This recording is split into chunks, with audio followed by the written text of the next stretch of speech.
Hallelujah. सभी को जय मसीह की। मैं अमरीक जॉय आज एक बार फिर प्रभु पिता का धन्यवाद करता हूँ कि प्रभु पिता ने आज एक बार फिर समय दिया कि प्रभु पिता के वचन आपके साथ बांट सकूँ। अगर अभी तक आपने मेरे चैनल को सब्सक्राइब नहीं किया तो आप मेरे इस चैनल को सब्सक्राइब कर लें, साथ में जो बेल आइकन उसको टच कर लें ताकि आने वाले वीडियो का नोटिफिकेशन, उसकी जानकारी आपको तुरंत मिलने पाए और आप मेरे साथ इस वीडियो के अंत तक बने रहें। और आज एक बार फिर हम उस परमेश्वर के बारे में जानने के लिए जा रहे हैं जो न्याय करने वाले परमेश्वर हैं और जो सर्वशक्तिमान परमेश्वर हैं। तो परमेश्वर वो बहुत ही पवित्र हैं और प्रभु यीशु मसीह ने आपको, मुझको, हम सभी को अपने पास इसीलिए बुलाया है कि हम परमेश्वर के समानता में पवित्र बन जाएं। जी हाँ, प्रभु यीशु मसीह खुद चाहते हैं, परमेश्वर खुद चाहते हैं कि हम भी पवित्र बने। तो पवित्र बनने के लिए हमें करना क्या होगा? क्या हम चमत्कार करें तो पवित्र हो सकते हैं? क्या हम ढेर सारे चिन्ह चमत्कार करें, दुष्ट आत्मा निकालें, किसी को बपतिस्मा दें, किसी को सुसमाचार बांटें, तो क्या हम ऐसे पवित्र हो सकते हैं? क्या हम बाइबल को पढ़ते रहें, उपवास करते रहें, या फिर ऐसे हम पवित्र हो सकते हैं? या फिर हम हर बार समय से पहले मीटिंग में पहुंच जाएं तो पवित्र हो सकते हैं? जी हाँ, ऐसे बहुत से सवाल हैं कि हम ऐसा करें, हम वैसा करें, ऐसा करें तो हम पवित्र हो जाएं। क्या ऐसा करने से कोई पवित्र हो सकता है? तो आज हम इसी बात को देखेंगे कि हमें पवित्र बनना है, क्योंकि प्रभु यीशु मसीह जहाँ पर हैं वो जगह पवित्र है और प्रभु यीशु मसीह का नाम वो भी पवित्र है, पिता परमेश्वर वो भी पवित्र हैं, पवित्र आत्मा वो भी पवित्र हैं, परमेश्वर का वचन वो भी पवित्र है, प्रभु यीशु मसीह का लहू अरे वो भी पवित्र है, और तो और जो स्वर्गदूत हैं वो भी पवित्र हैं। तो जितना कुछ भी है स्वर्ग में वो सब कुछ पवित्र है। इसीलिए अगर आपको स्वर्ग में जाना है, मुझे स्वर्ग में जाना है, हम सभी को स्वर्ग में जाना है, तो हमें करना क्या है जो जिससे हम पवित्र हो सकें? आज बहुत से लोग दुष्ट आत्मा निकालते हैं, बहुत से लोगों से चिन्ह चमत्कार होते हैं, तो क्या उनको बोल सकते हैं कि वो पवित्र हैं? लेकिन उनके बारे में बाइबल क्या कहती है, हम बाइबल से देखेंगे। और मैं एक वचन पढ़ूंगा आपके लिए, और मैं पढ़ूंगा आपके लिए मत्ती रचित सुसमाचार उसका 7 अध्याय उसके 21 वचन से। जो मुझसे हे प्रभु कहता है, उनमें से हर एक स्वर्ग के राज्य में प्रवेश ना करेगा। देखो बाइबल में यहाँ पर लिखा है कि जो मुझे हे प्रभु कहता है, उनमें से कोई भी स्वर्ग में नहीं जाएगा, उनमें से स्वर्ग के राज्य में कोई भी प्रवेश नहीं करेगा, परंतु वही जो मेरे स्वर्गीय पिता की इच्छा पर चलता है। देखो, मुझे प्रभु कहने वाले स्वर्ग के राज्य में प्रवेश नहीं करेंगे, लेकिन जो मेरे स्वर्गीय पिता की इच्छा के अनुसार चलता है, उसके अनुसार जीवन जीता है, वही स्वर्ग में जाएगा। और फिर लिखा है 22 में, उस दिन बहुत से लोग मुझसे कहेंगे, हे प्रभु क्या हमने तेरे नाम से भविष्यवाणी नहीं की, और तेरे नाम से दुष्ट आत्मा को नहीं निकाला, और तेरे नाम से बहुत से आश्चर्य कर्म नहीं किए? तब मैं उनसे खुलकर कह दूंगा, मैंने तुमको कभी नहीं जाना, हे कुकर्म करने वालों, मेरे पास से चले जाओ। तो देखो, भविष्यवाणी करने वाले लोग, दुष्ट आत्मा निकालने वाले लोग, और भी चिन्ह चमत्कार करने वाले लोग हैरानीजनक आश्चर्य कर्म करने वाले लोग। तो प्रभु यीशु मसीह इन लोगों के बारे में क्या बोलते हैं कि मैं उनको कहूँगा कुकर्म करने वाला। मतलब ऐसे लोग जो ढेर सारा चमत्कार करते हैं, जिनके द्वारा ढेर सारे आश्चर्य कर्म होते हैं, हैरानीजनक काम होते हैं और ढेर सारी भविष्यवाणी करते हैं। तो प्रभु यीशु मसीह ऐसा बोलते हैं, मैं उनको कहूँगा हे कुकर्म करने वालों। तो क्या कुकर्म करने वाले लोग वो परमेश्वर के राज्य में जाएंगे? तो जो कुकर्म करने वाले हैं वो तो राज्य में नहीं जाएंगे। इसका सीधा और स्पष्ट सा मतलब है भविष्यवाणी करने वाले लोग वो राज्य में नहीं जाने वाले। इसका सीधा सा मतलब है जो हैरानीजनक आश्चर्य कर्म करने वाले लोग भी परमेश्वर के राज्य में नहीं जाने वाले। और जहाँ भी लिखा है कि हे प्रभु प्रभु प्रभु करने वाले लोग भी वो परमेश्वर के राज्य में नहीं जाने वाले। अभी देखो, क्या जिससे कोई बीमार व्यक्ति, जिसकी प्रार्थना से बीमार व्यक्ति चंगा हो जाए या किसी से दुष्ट आत्मा निकल जाए, तो क्या ये खुशी वाली बात नहीं है? अगर किसी को पेट दर्द है, किसी को स्टोन है, पथरी है, या किसी को ट्यूमर है, या किसी के जीवन में कोई ऐसी समस्या है, या कोई दुष्ट आत्मा से परेशान है, अगर किसी के द्वारा ये सारे काम हो जाते हैं, तो क्या ये सही काम नहीं है? क्या ये कुकर्म के काम है? अरे नहीं। प्रभु यीशु मसीह ने खुद अपने चेलों को आज्ञा दी थी। प्रभु यीशु मसीह ने खुद अपने चेलों को अधिकार दिया था कि दुष्ट आत्मा को निकालो, सारी बीमारी को दूर करो। ये सारी बातें प्रभु यीशु मसीह ने बोली थी। फिर यहाँ पर आखिर के दिनों में जब प्रभु यीशु मसीह न्याय करेंगे, तब ऐसे लोग जो हे प्रभु कहते हैं और जो भविष्यवाणी करते हैं, जो आश्चर्य कर्म करते हैं, और भी ढेर सारे उन्होंने प्रभु यीशु मसीह के नाम से काम किए, तो उनको प्रभु यीशु मसीह बोलेंगे हे कुकर्म करने वाले लोग। तो क्या आप भी कुकर्म कर रहे हो? क्या आपसे भी कुकर्म होते हैं? क्या भविष्यवाणी करना कुकर्म का काम है? क्या आश्चर्य कर्म करना कुकर्म का काम है? प्रभु यीशु मसीह ने तो खुद ढेर सारे चमत्कार किए। प्रभु यीशु मसीह के जो चेले थे उन्होंने भी ढेर सारे चिन्ह चमत्कार किए। लेकिन सही में चमत्कार करना ये कुकर्म का काम नहीं है। प्रभु को प्रभु कहना ये कुकर्म का काम नहीं है। एक बार फिर वचन पढ़ूंगा। मैं पढ़ूंगा मत्ती रचित सुसमाचार उसका 7 अध्याय उसके 21 वचन। जो मुझसे हे प्रभु कहता है, उनमें से हर एक स्वर्ग के राज्य में प्रवेश ना करेगा, परंतु वही जो मेरे स्वर्गीय पिता की इच्छा पर चलता है। देखो, कौन? जो मेरे स्वर्गीय पिता की इच्छा पर चलता है। तो परमेश्वर की इच्छा मतलब परमेश्वर की मर्जी, और परमेश्वर की मर्जी यही है कि सभी का उद्धार हो, सभी लोग सच्चाई को जान सकें। लेकिन आज होता क्या है? आज लोगों को ये बात सीखने को नहीं मिलती। आज ज़्यादातर लोगों को जो चाहिए वो सब कुछ नहीं मिल रहा। लेकिन आज है क्या?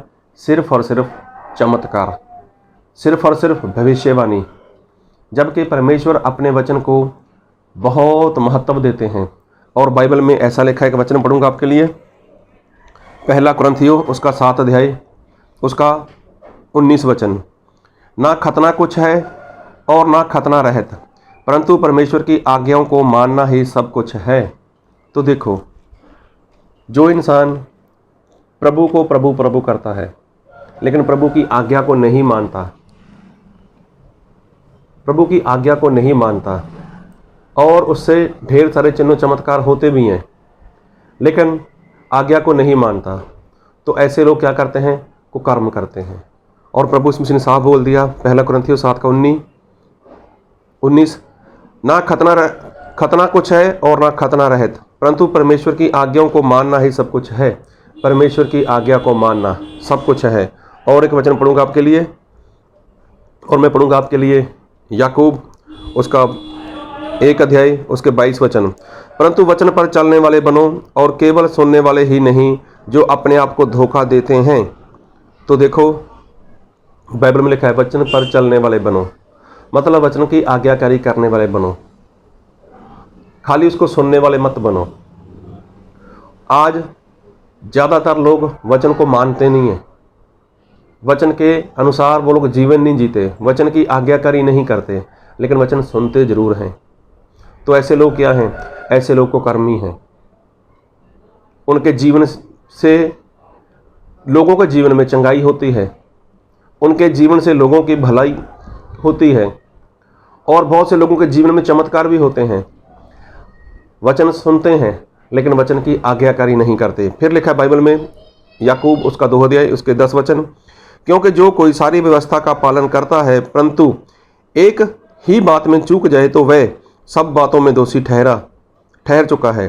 तो देखो जो इंसान परमेश्वर के वचन को मानता है लेकिन एक में भी वो भूल जाता है तो सभी में वो दोषी ठहर गया। अभी देखो परमेश्वर कितनी महत्व देते हैं अपने वचन को, लेकिन आज लोग परमेश्वर के वचन की आज्ञाकारी नहीं करते।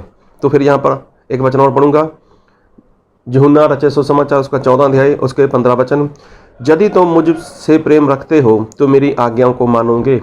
तो देखो प्रभु यीशु मसीह बोलते मुझसे प्रेम करते हो तो मेरी आज्ञा को मानोगे। तो देखो आज्ञा को मानना है, आज्ञा को मानना है।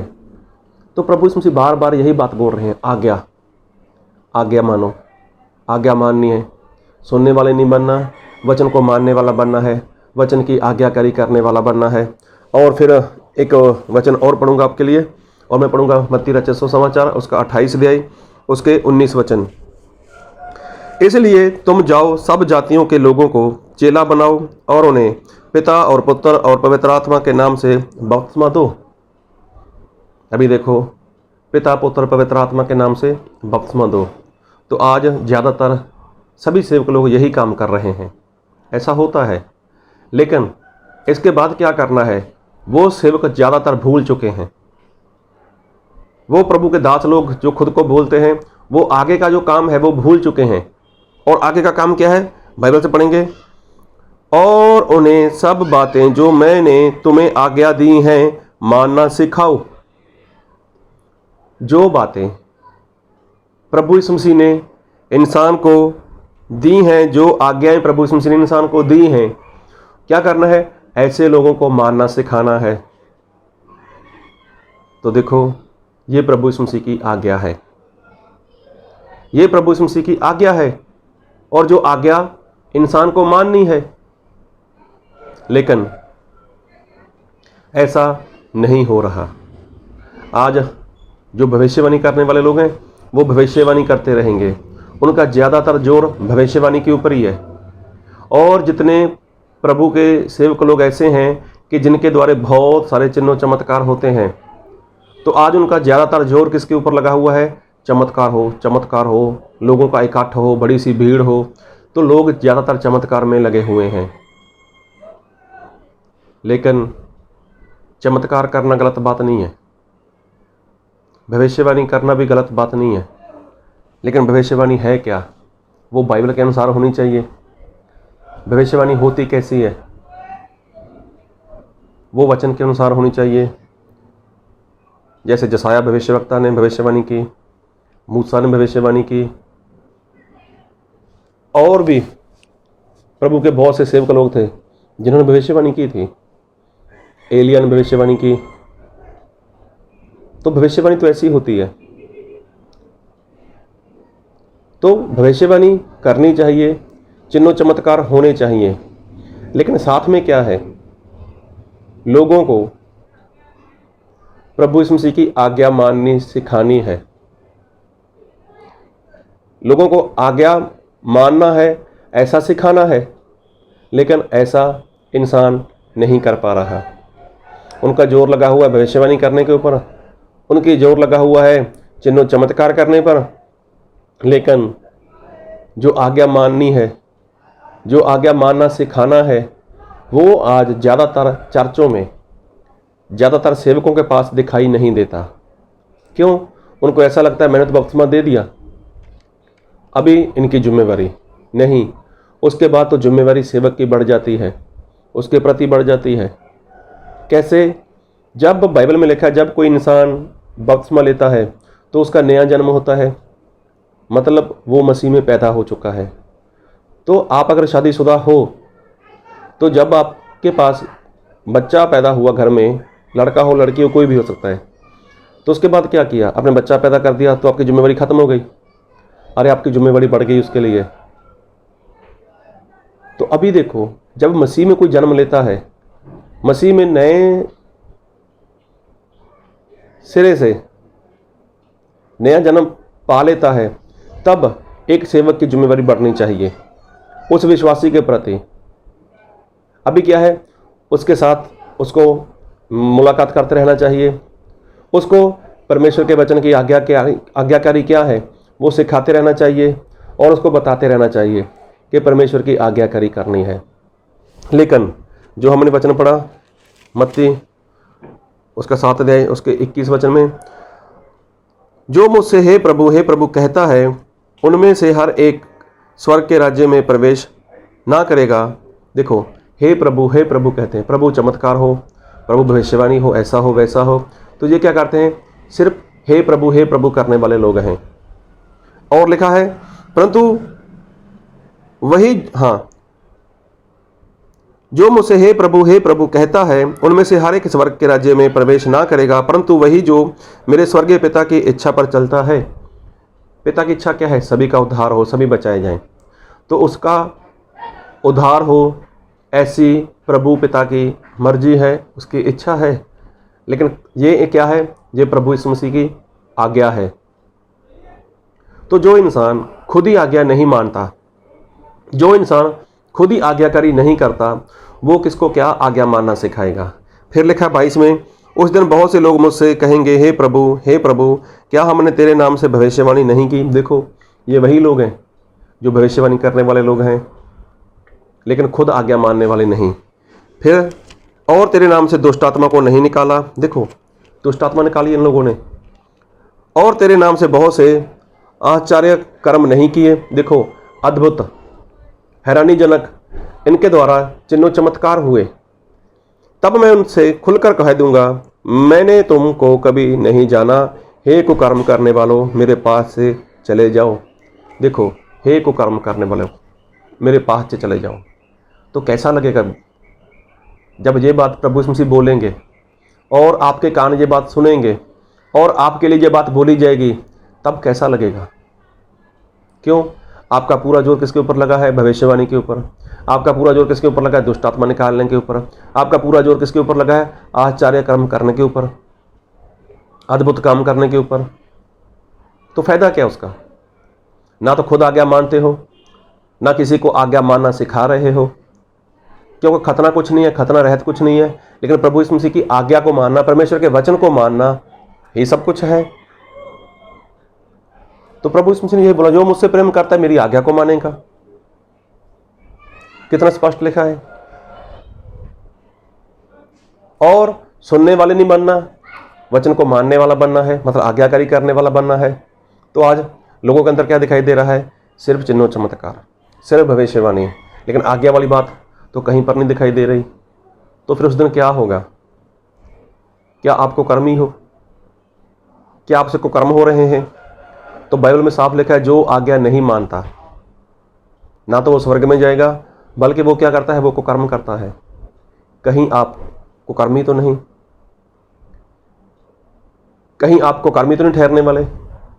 अगर आप आज्ञा नहीं मानोगे, फिर आप चाहे कोई भी हो सकते हो, बड़े पास्टर हो सकते हो, छोटे पास्टर हो सकते हो, एक विश्वासी हो सकते हो, लेकिन प्रभु यीशु मसीह को आनंद इसी बात में है कि जब कोई उसकी आज्ञा को मानता है।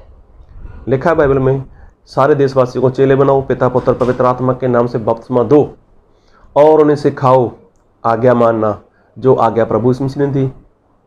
तो आज्ञा मानना वही सिखाएगा जो खुद मानता होगा।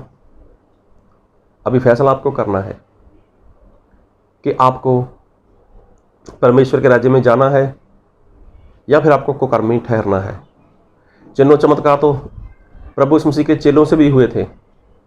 70 चेलों ने भी चिन्हों चमत्कार किए थे। लेकिन हुआ क्या, जब प्रभु यीशु मसीह ने आज्ञा दी मेरा मांस खाओ, मेरा लहू पियो, तो उसके बाद चेलों ने प्रभु यीशु मसीह को छोड़ दिया और हमेशा के लिए छोड़ दिया। क्यों? आज्ञा माननी भारी लगी उनको। तो क्या आज्ञा मानना भारी था? अगर आज्ञा माननी भारी होती तो 12 जो प्रेरित थे, तो फिर उन्होंने क्यों वहां पर प्रभु यीशु मसीह का मांस खाया, प्रभु यीशु मसीह का लहू पिया, मतलब प्रभु भोज लिया उन लोगों ने। तो यहां से पता चलता है कि आज्ञा मानना भारी नहीं है। इसमें से कुछ लोग आज्ञा मानते हैं और बहुत से लोग नहीं मान रहे। तो जो आज्ञा मान रहे हैं उनको आसान है आज्ञा मानना, जो आज्ञा नहीं मान रहे उनके लिए भारी है, वो मानना नहीं चाहते। तो आप देखो, चमत्कार करना गलत बात नहीं है, भविष्यवाणी करना गलत बात नहीं है, किसी को शैतान के बंधन से छुड़ाना, दुष्ट आत्मा को निकालना गलत बात नहीं है। लेकिन ये सबसे गड़बड़ी वाली बात यह है कि जब इंसान आज्ञाकारी नहीं करता, मतलब परमेश्वर के वचन को नहीं मानता, तो इसका मतलब हमें परमेश्वर के वचन को मानना है। हम सभी को परमेश्वर के वचन मानना है, ताकि परमेश्वर प्रभु यीशु मसीह इंसान के लिए, आपके लिए, जो उसके ऊपर विश्वास करने वाले लोग हैं, जो प्रभु प्रभु कहने वाले लोग हैं, उनके लिए ये शब्द ना बोलें कि हे कुकर्म करने वालों, मेरे से दूर चले जाओ, मैं तुम्हें नहीं जानता। तो इसलिए आज से आज्ञाकारी करना शुरू कर दो, आज से परमेश्वर के वचन को मानना शुरू कर दो और परमेश्वर के राज्य के वारिस हो जाओ। आमीन।